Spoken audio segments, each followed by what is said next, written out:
చెందుతాయి కదా, రాజ్యంలో ఉన్నవి ఏవైనా సరే రాజుకే చెందుతాయి, అందుకని ఆ నందిని కూడా నాకే చెందుతుంది అంటాడు విశ్వామిత్రుడు. రాజే అన్నింటికీ అధిపతి కదా అన్నాడు.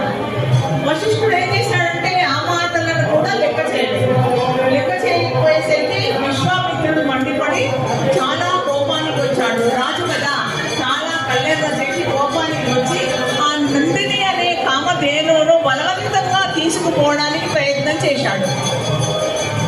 వశిష్ఠుడిని వదిలి వెళ్ళడం ఆ నందినికి ఇష్టం లేదు. అందుకని ఆ నందిని ఏం చేసిందంటే తోక జులిపిస్తూ కొమ్ములు విసురుతూ ముంగాళ్ళ పైన లేచి నిలబడింది.